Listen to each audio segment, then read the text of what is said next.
இது மகிமை நேரம். இயேசு கிறிஸ்துவின் நாமத்தினாலே மகிமை நேர நிகழ்ச்சியின் மூலமாக மறுபடியும் உங்கள் யாவரையும் சந்திப்பதிலே நான் மகிழ்ச்சி அடைகிறேன். கர்த்தர் கொடுத்து வருகிற தாங்கி வருகிற பலத்திற்காக சுகத்திற்காக அவர் கொடுத்து வருகிற அந்த சுவிசேஷ பணிக்காக அவருக்கு நன்றிகளை செலுத்துகிறேன். இந்த நாட்களிலும் நாம் இயேசு கிறிஸ்துவானவர் நமக்கு இந்த ஆண்டிலே திறந்த வாசலை வைத்திருக்கிறார் என்பதை அடிப்படையாக கொண்டு நாம் தியானித்து வருகிறோம். இந்த நாளிலும் இயேசு கிறிஸ்துவானவர் நமக்கு திறந்த வாசலை தரும் ஒரு காரியத்தை சிந்திப்போம். அதற்கு ஆதாரமாக எடுத்துக்கொண்ட வேத வசனம் வெளிப்படுத்தினல் விசேஷம் 3ஆம் அதிகாரம் 20ஆம் வசனம். இதோ வாசற்படியில் நின்று தட்டுகிறேன், ஒருவன் என் சத்தத்தை கேட்டு கதவை திறந்தால் அவனிடத்தில் நான் பிரவேசித்து அவனோடே போஜனம் பண்ணுவேன், அவனும் என்னோடே போஜனம் பண்ணுவான் என்று வாசிக்கிறோம்.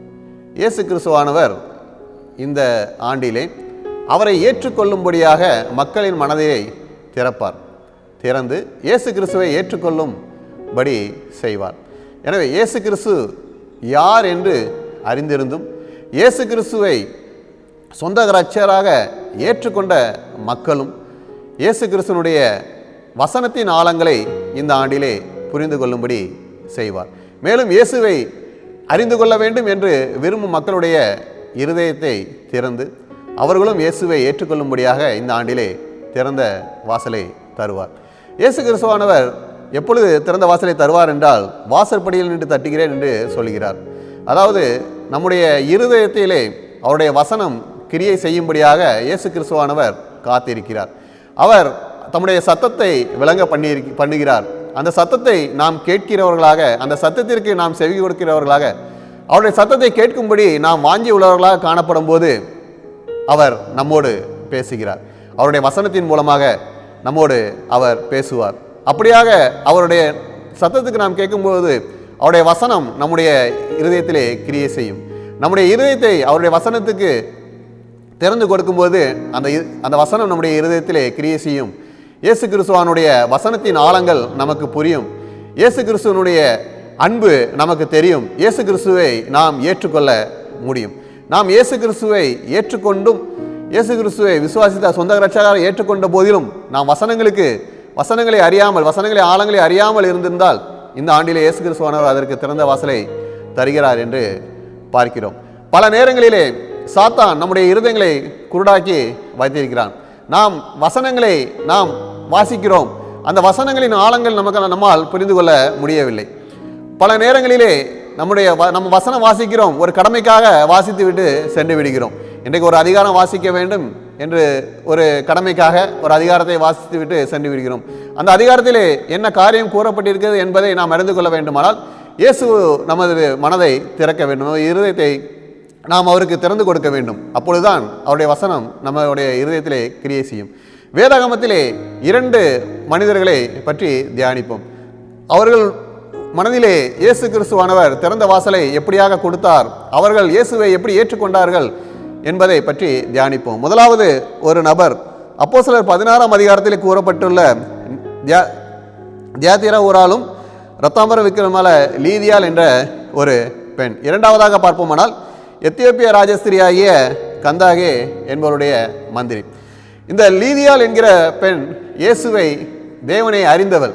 அந்த கந்தாகையுடைய மந்திரி தேவனை அறியாதவர். இவர்கள் இருவருமே தேவனை ஏற்றுக்கொள்கிறார்கள், இயேசு கிறிஸ்துவை ஏற்றுக்கொள்கிறார்கள். லீதியால் தேவனை அறிந்திருந்தால் அவளும் இயேசுவை ஏற்றுக்கொண்டாள் என்றால் அவள் ஒரு சடங்காச்சாரமாக தேவனை ஆராதித்து வந்தாள். எப்படியாக இவர்கள் ஏற்றுக்கொண்டார்கள் என்று பார்க்கும்போது முதலாவது இயேசுவை பற்றி அறிந்து கொள்ளும்படி அவர்களுடைய வார்த்தையை கேட்கிறவர்களாக, அவருடைய வார்த்தையின் மேல் வாஞ்சி உள்ளவர்களாக காணப்பட்டார்கள். இங்கே லீதியால் அவளை பார்ப்போமானால் அவர் தேவனை ஏற்கனவே ஆராதித்து வருகிறாள். அவனாலும் அவள் இயேசுனுடைய சுவிசேஷத்தை கேட்கும்படியாக வாஞ்சி உள்ளவளாக, இயேசுனுடைய வசனத்தின் ஆழங்களை அறிந்து கொள்ளும்படியாக வாஞ்சி உள்ளவளாக காணப்பட்டாள். பவுல் பிரசங்கிக்கும் போது அவள் அவருடைய வசனங்களை உன்னிப்பாக கவனித்துக் கொண்டிருக்கிறார். பாருங்கள், தேவனுடைய வசனத்தின் மேலே வாஞ்சி உள்ளவராக காணப்படும் போது அவருடைய இருதயத்தை இயேசு கிறிஸ்துவானவர் திறந்து அந்த வசனங்களின் ஆழங்களை புரிந்து கொள்ளும்படி கிரியை செய்தார். அந்த சாத்தான் இதுவரை அடைத்திருந்த எல்லா கதவுகளையும் திறக்கிறார். பாருங்கள், நாம் இயேசுவோடு வாஞ்சை உள்ளவர்களாக, அவருடைய வசனங்களுக்கு வாஞ்சை உள்ளவர்களாக காணப்படும் போது அவர் நம்முடைய இருதய கதவை திறந்து அவருடைய வசனங்களின் ஆழத்தை நாம் அறிந்து கொள்ளும்படி செய்வார். இரண்டாவது, அந்த கந்தாகிய மந்திரியை நாம் பார்ப்போமானால், அவர் எருசலேமுக்கு வந்து தேவனை தொழுதுவிட்டு செல்லும் போது ஏசாயாவின் ஆகமத்தை வாங்கி கொண்டு செல்கிறார். அவர் வாங்கி கொண்டு சென்று ஏசாயாவின் ஆகமத்தை படிக்கிறார். அவருக்கு அர்த்தம் தெரியவில்லை. அப்பொழுது இயேசு கிறிஸ்துவானவர் பிலிப்புவை அங்கே அனுப்புகிறார். இவர் தேவனை அறியாத ஒரு மனுஷனாக இருக்கிறார். அவர் தேவனுடைய வசனங்களை அறிந்து கொள்ள வேண்டும், அவருடைய வசனங்களின் ஆழங்கள் என்ன என்று தெரிந்து கொள்ள வேண்டும் என்பதற்கு அறிவதற்காக பிலிப்புவை அனுப்பி பிலிப்பின் மூலமாக அந்த வசனங்களுக்கு விளக்கத்தை கொடுக்கிறார். அந்த வார்த்தைகளை அவர் கற்றுக்கொண்டார். ஆனால் அந்த வார்த்தைகளின் அர்த்தங்களை புரிந்து கொள்வதற்கு இயேசு கிறிஸ்துவினுடைய ஊழியக்காரராகிய பிலிப்புவின் மூலமே அவருடைய இருதயம் திறக்கப்பட்டது. அதற்கான அர்த்தங்கள் பிலிப்பு அவருக்கு விளக்கி கொடுக்கும் போதுதான் அதனுடைய வசனங்களின் ஆழங்களை, அதன் விளக்கங்களை அவன் புரிந்து கொண்டான். எனவே இயேசு கிறிஸ்துவானவர் அந்த தேவனை அறியாத ஒரு மனிதனும் தேவனை அறிந்து கொள்ளும்படியாக அவனுடைய இருதயத்தை திறப்பதற்காக தன்னுடைய ஊழியர்களை அனுப்பினார். அதே போலதான் இந்த ஆண்டிலும் இயேசுவை ஏற்றுக்கொள்ளும்படியாக வாஞ்சித்து காத்திருக்கும் ஒவ்வொரு மக்களுக்கும் இயேசுவானவர் அவருடைய ஊழியர்காரர்களை அனுப்பி அவருடைய இருதயத்தில் அவர்களை காணப்படுகிற குழப்பங்கள், அவர்கள் அறிந்து கொள்ள வேண்டிய காரியங்கள், வசனத்தின் அர்த்தங்கள், ஆழங்கள் எல்லாவற்றையும் இயேசு கிறிஸ்துவானவர் அவர்களுக்கு போதித்து அவர்களும் இயேசுவை ஏற்றுக்கொள்ளும்படி கிருபை செய்வார். மேலும் பல ஊடகங்கள் மூலமாக பல செய்திகளை அவர்கள் அறிந்து கொண்டு இயேசுவை ஏற்றுக்கொள்ளும்படியாக தங்கள் கதவை திறக்கும்படியாக இயேசு கிறிஸ்துவுக்கு தங்களுடைய இருதயத்தை திறக்கும்படியான திறந்த வாசலை தந்து இயேசுவை ஏற்றுக்கொள்ளும்படியாக இந்த ஆண்டிலே கிரியை செய்வார். இரண்டாவது என்ன அவர்களிடம் காணப்பட்ட காரியம் என்னவென்றால், அவர்கள் இயேசுவின் மேல் விசுவாசம் வைத்து அவரை ஏற்றுக்கொண்டார்கள் என்று பார்க்கிறோம். அந்த லீதியாள் என்ற பெண்ணை பார்ப்போமானால், அவர் இயேசுவின் வார்த்தைகளை பவுல் அறிவிக்கும் போது அதை ஏற்றுக்கொள்கிறார். மேலும் இயேசுவின் ஊழியக்காரனாக பவுலை வீட்டில் ஏற்றுக்கொண்டு அவன் இயேசுவினுடைய வசனங்களை அதிகமாக கேட்க வேண்டும் என்று நினைக்கிறார். இயேசுவின் மேல் உள்ள விசுவாசம் அவளுக்கு அதிகரிக்கிறது, இயேசுவின் மேல் உள்ள வாஞ்சை அதிகரிக்கிறது. ஏனென்றால் இயேசுவினுடைய வசனங்கள் அவளுடைய இருதயத்திலே கிரியை செய்கிறது. இயேசுவினுடைய வசனங்கள் உள்ளத்திலே கிரியை செய்யும் போதுதான் இயேசுவினுடைய மேல் விசுவாசம் இருக்கும். ஏனோதான் என்று கடமைக்கு ஒரு சடங்காச்சாரமாக இயேசு கிறிஸ்துவை வந்து வணங்கி விடுகிறோம் என்றால் விசுவாசம் நம்முடைய மனதிலே காணப்படாது.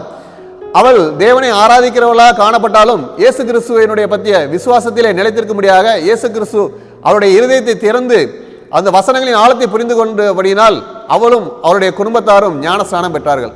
நாம் இயேசுவை ஏற்றுக்கொண்டிருக்கிறோம் என்று நாம் சொல்லியிருந்தாலும் இயேசு கிறிஸ்துவனுடைய வசனங்கள் நம்முடைய இருதயத்திலே கிரியை செய்யவில்லை என்றால், இயேசு கிறிஸ்துவானவர் என்றைக்கு நம்முடைய இருதயத்தை திறந்து நம்முடைய அந்த வசனங்களின் ஆழங்களை நாம் புரிந்து கொள்கிறோமோ, இயேசுவினுடைய வசனங்களுடைய அர்த்தங்களை புரிந்து கொள்கிறோமோ, இயேசுவின் மேல் உள்ள விசுவாசத்தை நாம் என்றைக்கு நம்முடைய இயேசுவின் மேல் உள்ள விசுவாசம் அதிகரிக்கிறதோ அன்றுதான் நாம் ஞானஸ்நானம் பெற்றோம், முதலாவது ஞானஸ்நானம் பெற்றுக்கொள்கிறோம் என்பதை நாம் அறிந்து கொள்ள வேண்டும். இயேசுவின் மேல் விசுவாசம் இல்லாமல் நாம் ஞானஸ்நானம் பெற்றுக்கொண்டோம் என்று சொல்லும் போது அது பொய்யாய் இருக்கும். எனவே இயேசு கிறிஸ்துவானவர் நமக்கு அதுபோல திறந்த வாசலை நம்முடைய இருதயத்தில் கொடுத்து இயேசு கிறிஸ்துவின் மேல் உள்ள விசுவாசத்தை அதிகரிக்க செய்து நம்மை இயேசு கிறிஸ்துவை அதிகமாக ஏற்றுக்கொள்ளும்படி கிருபை செய்வார். அந்த கந்தாவினுடைய மந்திரியை பார்ப்போமானால், அவர் இயேசு கிறிஸ்துவை ஏற்றுக்கொள்ள வேண்டும் என்று ஏற்றுக்கொண்டு வசனங்களை கேட்டுவிட்டார். அவர் ஞானஸ்நானம் பெற வேண்டும் என்று கூறும்போது பிலிப்பு அவரிடத்திலே கேட்கிற ஒரு வார்த்தை, நீ உன் முழு இருதயத்தோடும் இயேசுவை விசுவாசிக்கிறாயா என்று கேட்கிறார். அவரிடமும் கேட்கிறார், முழு இருதயத்தோடு இயேசு கிறிஸ்துவை விசுவாசிக்கிறாயா என்று. இயேசு கிறிஸ்துவை முழு இருதயத்தோடு விசுவாசிக்கிற ஒவ்வொரு மக்களுடைய இருதயத்திலும் திறந்து அவர்கள் இயேசு கிறிஸ்துவை ஏற்றுக்கொள்ளும்படியாக இயேசு கிறிஸ்து ஆண்டிலே கிருபை செய்வாராக. இயேசு கிறிஸ்துவை அவர் ஏற்றுக்கொண்டார், இயேசு கிறிஸ்துவை விசுவாசித்தார், ஞானஸ்நானம் பெற்றார். இயேசு கிறிஸ்துவிடத்திலே ஞானஸ்நானம் பெறுவது என்பது இயேசு கிறிஸ்துவை ஏற்றுக்கொள்வதற்கு அடையாளம். எனவே இயேசு கிறிஸ்துவை அறிந்தவர்கள் இயேசுவினுடைய வசனம் கிரியை செய்து ஞானஸ்நானம் பெற வேண்டும். இயேசுவை அறியாதவர்கள் இயேசுவை ஏற்றுக்கொண்டு அவரை விசுவாசித்து இயேசு கிறிஸ்துவனுடைய மத்தியிலே வரும்படியாக ஞானஸ்நானம் பெற்று இயேசு கிறிஸ்துவை ஏற்றுக்கொள்ளும்படியாக இயேசு கிறிஸ்து இந்த ஆண்டிலே திறந்த வாசலை தந்து நாம் ஒவ்வொருவரும் இயேசு கிறிஸ்துவை ஏற்றுக்கொள்ளும்படியாக கிருபை செய்வாராக. அப்படிப்பட்டதான காரியங்களை கொடுத்து அநேக இயேசுவை அறியாத மக்களும் இயேசு கிறிஸ்துவை ஏற்றுக்கொள்ளும்படியாக திறந்த வாசலை இந்த ஆண்டிலே தந்து நம்மை மகிழ செய்து வழிநடத்துவாராக. ஆமேன். ஜெபம். இயேசுப்பா, இந்த நாளிலும் ஆண்டவரே, உம்மை ஏற்றுக்கொள்ளும்படியாக திறந்த வாசலை வைத்திருக்கிறேன் என்று பார்த்தோம். நாங்கள் உம்மை அறிந்தும் உம்முடைய வசனம் எங்கள் இருதயத்தில் கிரியை செய்து உம்முடைய விசுவாசிக்கும்படியாக திறந்த வாசலை தரும்படியாகவும், உம்மை அறியாத மக்களும் உம்மையில் விசுவாசம் வைத்து உம்மை ஏற்றுக்கொள்ளும்படியாக திறந்த வாசலை இந்த ஆண்டிலே தந்து அநேக மக்கள் உம்மை நம்பி உம்முடைய அண்டையிலே சேர்க்கப்பட கிருபை செய்ய வேண்டுமா? இயேசு கிறிஸ்துவின் மூலம் ஜெபிக்கிறோம் நல்ல பிதாவே, ஆமென்.